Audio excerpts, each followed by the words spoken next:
নমস্কাৰ, এটা নতুন ভিডিঅ'লৈ আপোনালোকক পুনৰবাৰ স্বাগতম জনাইছোঁ। আশা কৰোঁ আপোনালোক সকলো ভালে কুশলে আছে আৰু আপোনালোকৰ আশীৰ্বাদত ময়ো বৰ্তমান আজিৰ এই সময়লৈকে ভালে কুশলে আছোঁ।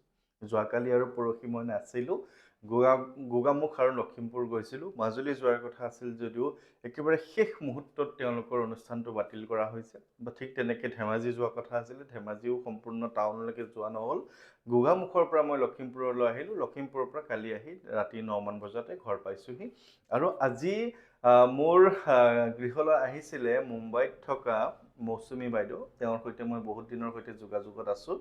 তেওঁ মুম্বাইৰ পৰা এখন খুব ধুনীয়া হনুমান প্ৰভুৰ ৰূপৰে খোদিত এখন ধুনীয়া ফটো ফ্ৰেমেই কওক বা হনুমানজীৰ এক অৱয়ব এখন ফটো আনিছে, খুব সুন্দৰকৈ উপহাৰ দিছে। খুব ভাল লাগিছে আৰু আপোনালোকক দেখাইছোঁৱেই, মই ফটোও দিছোঁ ফেচবুকত। এয়া ভিতৰৰ গোটেইখিনি সম্পূৰ্ণ ৰূপৰ আৰু তেওঁলোকৰ সৈতে আহিছিলে যোৰহাটৰ পিংকী বাইদেউ আৰু তেখেতৰ মানে তেওঁলোকৰ পৰিয়ালবৰ্গ সম্পূৰ্ণ আহিছে আৰু গতিকে ভাল লাগিলে, ইমান দূৰৰ পৰা আহিছে তেওঁলোকে, এইখিনি উপহাৰ দিছে। আৰু কথাটো এনেকুৱা যে অসমৰ লগতে বিভিন্ন লোক অসমৰ বাহিৰতো আছে, ভাৰতৰ বাহিৰৰ পৰা মোৰ সৈতে তেওঁলোকে যোগাযোগত থাকে যে তোমাৰ ভিডিঅ'সমূহ চাই ভাল পাওঁ, সাহস পাওঁ আৰু অসমলৈ গ'লে ভাৰতলৈ গ'লে তোমাক লগ পাবলৈ বিচাৰোঁ। গতিকে এনেবোৰ কথাই মনত বৰ বেছি সাহস দিয়ে মোকো। মই আপোনালোকক কি দিব পাৰিছোঁ মই নাজানো, কিন্তু আপোনালোকৰ এনেধৰণৰ কথাই মোক আশীৰ্বাদৰ উপৰিও সাহস বহুত দিয়ে যে হয়, যে মই শুদ্ধ পথতে গৈ আছোঁ বা মোৰ ৰাস্তা ঠিকেই আছে, যে মোক ইমানখিনি মানুহে অন্তত ভাল পাবলৈ লৈছে, কথাবোৰ শুনি ভাল পাওঁ বুলি কৈছে, ভাল পাই কাৰণেহে ভাল পাওঁ বুলি কৈছে। গতিকে মোৰ খুব ভাল লাগে। গতিকে মই মৌচুমী বাইদেউক লগতে তেখেতৰ সমস্ত পৰিয়ালবৰ্গক মোৰ ফালৰ পৰা অশেষ ধন্যবাদ জ্ঞাপন কৰিছোঁ। ইমান দূৰৰ পৰা মুম্বাইৰ পৰা আনিছে এই উপহাৰভাগ, গতিকে পুনৰবাৰ ধন্যবাদ জ্ঞাপন কৰিছোঁ। আৰু এইকেইদিনত বুলি নহয়, প্ৰত্যেক দিনাই মোক নিমন্ত্ৰণবোৰ সকলোৱে ফোনত দিবলৈ চেষ্টা কৰে। এটা কথাই আপোনালোকে ভাবে যে মেছেজ লিখি থকাতকৈ ফোনত কৈ দিলে অন্তত সোনকালে হ'ব বা আপোনালোকে নিমন্ত্ৰণটো মই ৰক্ষা কৰিব পাৰিম। কিন্তু একেবাৰে শুদ্ধ কথাটো কি জানেনে, যে ফোনত দিয়া নিমন্ত্ৰণবোৰ ৰক্ষা একেবাৰে নহয়। ইয়াৰ কাৰণটো একেবাৰে সহজভাৱে মই কৈ দিওঁ যে মই আজি যদি দিনত আছোঁ, মই দোকানত আছোঁ, যদি মই ঘৰত নাই তেনেহ'লে কোনোবা এজন লোকৰ নিমন্ত্ৰণত গৈছোঁ বা অন্যান্য কিছু ঠাইত কিবা বিশেষ ঘৰুৱা কামত গৈছোঁ। আপুনি মোক ফোন কৰি কৈছে যে মই গুৱাহাটীৰ পৰা কৈছোঁ, মোৰ গৃহলৈ আপুনি আহিব লাগিছিলে। মই আপোনাৰ সন্মানৰ খাতিৰত, মানৱীয়তাৰ খাতিৰত মই ক'লোঁ যে ঠিক আছে, মই আপোনাৰ গৃহলৈ যাম। মাৰ্চ মাহত যাম, এপ্ৰিল মাহত যাম বা মে' মাহত যাম। এই যে মই ঘৰলৈ আহিলোঁ, ঘৰলৈ আপোনাৰ ফোন কৰাৰ আৰু মই ঘৰলৈ অহাৰ সময়ৰ 1 ঘণ্টা 2 ঘণ্টা এদিনৰ ব্যৱধানত মোৰ কিমানটা ফোন আহে, কিমানজনে মোক নিমন্ত্ৰণ জনায়। গতিকে আপোনাৰ নম্বৰটো মই আকৌ উলিয়াবলৈ অসমৰ্থ, একেবাৰে সুবিধাটো নহয়গৈ। গতিকে আপোনাৰ সেই নিমন্ত্ৰণটো কোনো কাৰণে লোৱা নহয়। গতিকে আচলতে হনুমান চালিচা পাঠ কৰাৰ কোনো নিমন্ত্ৰণৰ কথা নাই। মই কওঁৱেই যে হনুমান চালিচা আপুনি নিজে নিজৰ কাৰণে পাঠ কৰা এক বিষয়। আপোনালোকে হনুমান চালিচা পাঠ কৰিছে, ভাল পাইছে, সুফল পাইছে, তেতিয়া মোক আপোনালোকে মোৰ মুখেৰে এবাৰ শুনিবলৈ মাতিছে, মই গৈছোঁ, ভাল লাগিছে। বা কিছু লোকৰ উদ্দেশ্য থাকে যাৰ বাবে মই বজৰং বাণখন পাঠ কৰি দিওঁ, আপোনালোকৰ গৃহৰ বাধা বিঘিনিবিলাক দূৰ হ'বলৈ বুলি। মই কোনো ধৰণৰ জ্যোতিষ নহয়, কোনো ধৰণৰ তান্ত্ৰিক নহয়, কোনো ধৰণৰ এনেকুৱা মানুহ নহয়, এনেকুৱা তাৰমানে নহয় যে আপুনি মোক কৈ দিলেই সমাধানটো হৈ যাব। ভগৱানৰ ওচৰত প্ৰাৰ্থনা জনোৱা এজন মানুহ, যিজন মানুহে আপোনাৰ তালৈ বুলি যায় কষ্ট কৰি, আপোনাৰ গৃহত এক শুভ মংগলময় অনুষ্ঠান কৰি দিয়া হয়। সেই অনুষ্ঠানৰ যোগেদি ভগৱানৰ ওচৰত আমি প্ৰাৰ্থনা জনাওঁ, একেলগে আপোনাক বহাই লোৱা হয়, আপুনিও বহে, ময়ো বহোঁ, ধূপ জ্বলাওঁ, ধূনা জ্বলাওঁ, চাকি জ্বলাওঁ, তেখেতলৈ ভোগ দিওঁ, তেখেতক আৰাধনা কৰোঁ। তাৰ জৰিয়তে ভগৱানৰ ওচৰত আপোনাৰ হৈ মই, লগতে আপোনালোক সকলোৰে হৈ মোৰ লগতে আপোনালোকে সকলোৱে মিলি জুলি একেলগে ভগৱন্তৰ ওচৰতে এবাৰ প্ৰাৰ্থনাও জনাওঁ, হনুমান চালিচা এবাৰ, বজৰংগ বাণ এবাৰ পাঠ কৰোঁ আৰু আপোনালোকৰ সুবিধা অনুসৰি সময় অনুযায়ী অলপমান মোৰ ফালৰ পৰা ব্যাখ্যা কৰি দিবলৈ চেষ্টা কৰোঁ। মোৰ কৰ্মখিনি ইমানেই। গতিকে নিমন্ত্ৰণ বহুত থাকে। এতিয়ালৈকে মই পোৱাৰ মতে মে' জুন মাহলৈকে নিমন্ত্ৰণ বহুতে দিছে। চেষ্টা কৰি আছোঁ মই সকলোৰে নিমন্ত্ৰণবোৰ ৰক্ষা কৰিবলৈ। কিন্তু ইমানো সহজ নহয়, কাৰণ মই এটা যাত্ৰাত যোৱাৰ পিছত বহুত বেছি ভাগৰ লাগে কাৰণে ৰৈ যাওঁ। গতিকে মই অহাকাইলৈ মৰিগাঁও যোৱাৰ কথা আছিলে, কেঞ্চেল কৰা হৈছে প্ৰগ্ৰামটো ভাগৰৰ বাবে। আপোনালোকৰ যদি নিমন্ত্ৰণ থাকে এটাই উপায় 9085093104 এই নম্বৰটোত আপুনি নিমন্ত্ৰণ বুলি লিখি ল'ব, অসমীয়াতে লিখক বা ইংৰাজীতে লিখক, আপুনি নিমন্ত্ৰণ বুলি লিখিব 9085093104 নম্বৰত আপুনি দিব নাম, ঠিকনা, কাৰণ এই কথাকেইটা লিখি দিব। সেই হিচাপে মই চালি জাৰি চাই আপোনাৰ উদ্দেশ্য নে আপোনাৰ মংগলৰ ঘৰখনৰ পৰা এনে কৰিব বিচাৰে নে এনেকুৱা কিছু উদ্দেশ্য আপোনাৰ থাকিব পাৰে যিটো আচলতে সম্ভৱ নহয় নে তেনেকুৱা কথা, গতিকে তেনেবোৰ কথা গোটেই চালি জাৰি চাই আপোনাৰ নিমন্ত্ৰণটো মই লওঁ। আজিৰ মূল কথাটো হ'ল ভিডিঅ'টোৰ যে আপুনি নিজে হনুমান চালিচা কোন সময়ত কেতিয়া কেনেধৰণে পাঠ কৰিব।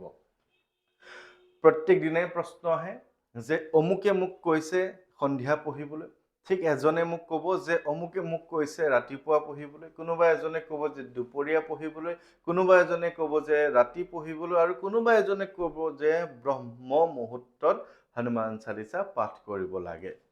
এতিয়া কথাটো হ'ল যে আপোনালোকৰ প্ৰত্যেকৰে প্ৰশ্নটোৱে বেলেগ বেলেগ বা প্ৰশ্নটো একেই, সময়বোৰ বেলেগ বেলেগ, বহুতকে বেলেগজনে বেলেগ বেলেগ কথা কয়, যে কোনোবা এজন মানুহে যদি কয় ৰাতিপুৱা, কোনোবা এজনে দুপৰীয়া, কোনোবা এজনে সন্ধিয়া, কোনোবা এজনে ৰাতি কয়। এতিয়া কথা হ'ল আপুনি হনুমান চালিচা পঢ়িব কেতিয়া? কোনোবা এজন দুজন তিনিজন মানুহ লগ হ'লে আপোনালোকৰ মাজতে আলোচনা হৈ যাব যে ৰাতিপুৱা পঢ়িলে ভাল, কোনোবা এজনে ক'ব যে নাই সন্ধিয়া পঢ়িলে ভাল, কোনোবা এজনে ক'ব যে ৰাতি পঢ়িলে ভাল। কিন্তু প্ৰকৃত কথাটো কি যে আপুনি কেতিয়া পঢ়িব? আপুনি নিজৰ ঘৰখনৰ মংগলৰ বাবে, কিবা সমস্যাত পৰি থাকিলে সেই সমস্যাত পৰি উদ্ধাৰ হ'বৰ বাবে সংকল্প কোন সময়ত ল'ব? হনুমান চালিচা যদি এনেই ঘৰখনৰ কাৰণে প্ৰতিদিনে মংগলৰ বাবে পাঠ কৰিব বিচাৰে, কোন সময়ত পাঠ কৰিব, কিয় পাঠ কৰিব, কেইবাৰ পাঠ কৰিব?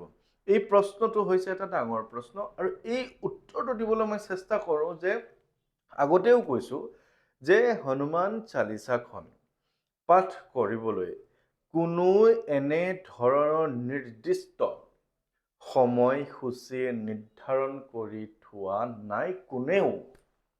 হনুমান চালিচা সাধু সন্ত গোস্বামী তুলসীদাস তেখেতে লিখিছিলে, তেখেত এজন বিদগ্ধ পণ্ডিত আছিলে, তেওঁ এজন সাধু আছিলে, সাধু পুৰুষ আছিলে।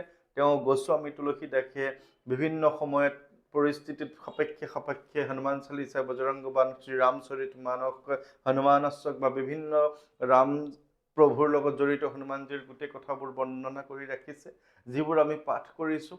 এতিয়া কথা হ'ল তেওঁ নিৰ্দিষ্টকৈ কোৱা নাই যে আপুনি ৰাতিপুৱা পঢ়িব, দুপৰীয়া পঢ়িব, সন্ধিয়া পঢ়িব, ব্ৰহ্ম মুহূৰ্তত পঢ়িব।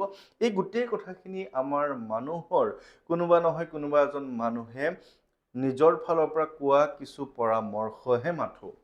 এতিয়া কথা হ'ল যে আপুনি কোন সময়ত পাঠ কৰিলে অধিক ফল পাব।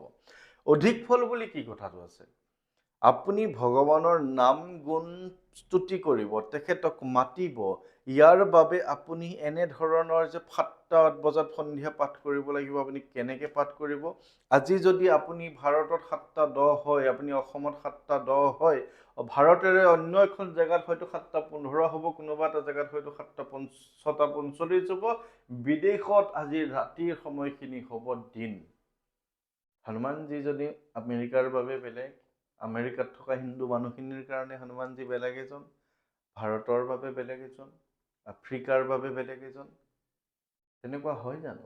তেনেকুৱাতো নহয়, হনুমানজীটো এজনেই। কথাটো ভালকে বুজি লওক যে আজি যদি কোনোবা এজনে আপোনাক কয় সন্ধিয়া সময়তহে পাঠ কৰিব লাগে, ঠিক আছে, আপুনি সন্ধিয়া পাঠ কৰিছে, সেই আজিৰ সন্ধিয়া সময়টোত কিন্তু আমেৰিকাত দিন হৈ আছে, তেওঁতো দিনত পঢ়ি দিলে, তেওঁৰ ফল নাপাব নেকি? তেওঁ সন্ধিয়া যেতিয়া পাঠ কৰিব আমাৰ ইয়াত দিন চলি থাকিব? কথাটো খেলি মেলি হয় নে নহয়? গতিকে মই আপোনালোকক কওঁ, এজন চিৰঞ্জীৱী দেৱতা, এজন চিৰঞ্জীৱী ভগৱান, এজন ৰামদূত, যিজন ৰামদূতে চিৰঞ্জীৱী বৰদান পাই থৈছে, তেওঁ অমৰত্বৰ বৰদান পাই থৈছে, তেওঁ আমাৰ মাজত প্ৰতিটো মুহূৰ্ততে প্ৰতিটো ক্ষণতে থাকিব বুলি বৰদান পাই থৈছে, তেখেতক মাতিবলৈ কোনো নিৰ্দিষ্ট সময় নাই। আপুনি যেতিয়াই মাতে, যিটো সময়তে মাতে, সেই সময়খিনিয়ে তেখেতৰ বাবে শুদ্ধ, সেই সময়খিনিয়ে আপোনাৰ বাবে উত্তম। পৱন পুত্ৰ, পৱন গতিত যায় তেওঁ, হাৱা বতাহ, এই যে আমি উশাহ নিশাহ লৈ আছোঁ, এয়া বন্ধ হোৱা মানে আমাৰ মৃত্যু বা আমি নাই। এই যে উশাহটো লৈ আছোঁ, এয়া তেখেতৰে দান বা হাৱা, যি বতাহ, যি পৱন, সেয়া হৈছে তেওঁৱেই। গতিকে পৱন পুত্ৰ হনুমানজীক যদি আমি 7টা-10ত মাতো, তেনেহ'লে বাকীখিনি সময়ত হাৱা বতাহবোৰ বন্ধ হৈ যায় নেকি? নাথাকে নেকি? বহুতে ক'ব বিচাৰে সন্ধিয়া দিনৰ দিনটোত হনুমানজীৰ ৰামচন্দ্ৰৰ তেওঁ শুশ্ৰূষাত থাকে, সেৱা শুশ্ৰূষা কৰি থাকে।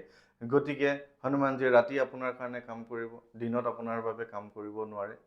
এইবোৰ বাৰু কেনেকুৱা ধৰণৰ কথা? কেনেকুৱা ধৰণৰ, হয়নে? কিবা নহয় কথাবিলাক। এনেবোৰ কথা, কোনো যুক্তিযুক্ততা নাই। হনুমানজী আমাৰ লগত প্ৰতিটো মুহূৰ্ততে, প্ৰতিটো ক্ষণতে আছে। আপুনি যেতিয়াই মাতিছে, যেতিয়াই হনুমান চালিচা পাঠ কৰিছে, সেইটোৱে শুদ্ধ সময়। মাত্ৰ এটা কথা মন কৰিব যে যিখিনি সময়ত তেওঁক মাতিব আপুনি আপোনাৰ একাত্ম সময়, একান্ত সময়, শুদ্ধ সময় আপুনি তেওঁক দিব লাগিব। তাৰ মানে আপুনি হনুমান চালিচা পাঠ কৰিছে, আপোনাৰ আমনি হোৱা নাই, আপোনাৰ ডিষ্টাৰ্ব হোৱা নাই, আপোনাক কোনো সেই সময়টোত আপুনি পাঠ কৰিছে, আপোনাক কোনো মা ভাত দে, দেউতা মানুহ আহিছে, এনেধৰণে যাতে নামাতে। কাৰণ এইখিনি সময় আপুনি তেখেতক দিব। ৰাতিপুৱাই হওক, সন্ধিয়াই হওক, যিখিনি সময়ত হনুমান চালিচা পাঠ কৰে, ঘৰৰ মানুহখিনিক ক'ব যে এইখিনি সময় অন্ততঃ মোক আমনি কৰিব নালাগে, বা এইখিনি সময়ত আপোনাৰ কামৰ প্ৰেছাৰ থাকিব নালাগে। মানে আপুনি ভাত বহাই থৈছে, সেইখিনি 5 মিনিটত আপুনি হনুমান চালিচা পাঠ কৰিম বুলি ভাবিছে, পাঠ কৰোঁতে আপোনাৰ 10 মিনিট লাগি যায়, সিফালে প্ৰেছাৰ কুকাৰে হুইচেল মাৰি আছে, হেত তেৰিকা কি হ'ব এতিয়া, ভাত জ্বলি যাব নেকি, মই উঠি যাব লাগিছিলে, এতিয়া উঠি যাব নোৱাৰা হ'লেও চালিচা পঢ়ি আছোঁ। তেনেধৰণে নহয়। আপুনি আজৰি হৈ ৰাতি 11টাতে তেওঁক সময় দিয়ক। সেইখিনি সময় আপোনাৰ কোনো কাম নাই, কোনো ডিষ্টাৰ্ব আপোনাক কোনেও নকৰে। এইখিনি সময় আপোনাৰ বাবে তেখেতক ধ্যান দিয়াৰ শুদ্ধ সময়।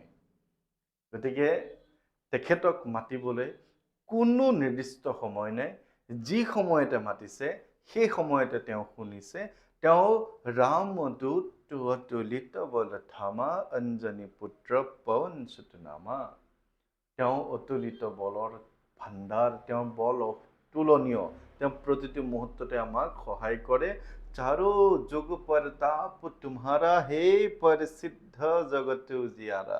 চাৰিওটা যুগতে তেখেতৰ প্ৰতাপ আছে, আৰু গোটেই জগতত তেওঁ আমাক বিভিন্ন সময়ত বিভিন্ন সময়ে সময়ে সহায় কৰিব পাৰে। গতিকে বিপদ আপোনাৰ, তেওঁক মাতক।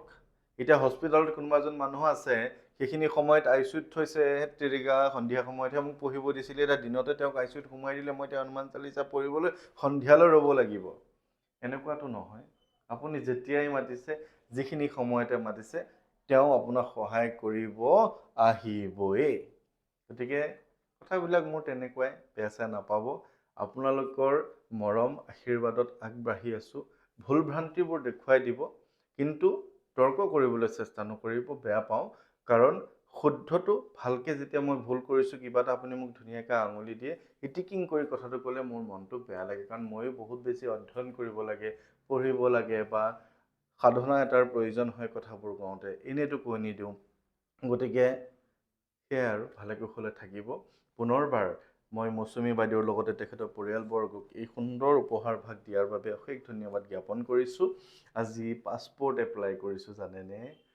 কেতিয়াবা হয়তো বিদেশলৈ যাব লগা হ'ব পাৰে। আপোনালোকে বহুতে মোক কৈ থাকে, কেতিয়া আহিব, কেতিয়া আহিব। বহুত জানে, ভাৰতৰ মানুহ, অসমীয়া মানুহ বহুত বিদেশত বিভিন্ন ঠাইত থাকে। পাছপৰ্টখন যদি থাকে, কেতিয়াবা এদিন হয়তো মন গ'লে যাব পাৰিম, নহয় জানো? গতিকে আশীৰ্বাদ কৰিব। আপোনালোকৰ আশীৰ্বাদতে জীয়াই আছোঁ, আৰু তেনেধৰণে থাকিম।